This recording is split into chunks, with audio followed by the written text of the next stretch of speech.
Guys, I'm in the kitchen once more, and today I'm making some saltfish flitters with annatto. So here I have my saltfish. I boil my saltfish. Most people don't boil it, but I boil it to get a little of the salt out. And I have some onions here, I have some scallion, and I have some scotch bonnet pepper. So what I'm gonna do now, I'm gonna pour all that inside. So I pour the saltfish, the scallion, and the onion inside. So what I'm gonna do, I'm gonna add a little water and put some salt and some black pepper. So I have some black pepper inside, and I'm gonna pour some water and I'm gonna start mixing, and then I'm gonna add my annatto inside.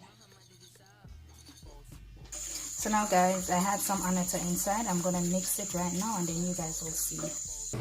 So guys, I had the annatto inside the flitters, so I'm gonna fry it now, and then you guys will see. Everybody that knows my aunt in Jamaica know that she made the best flitters ever, the best ever.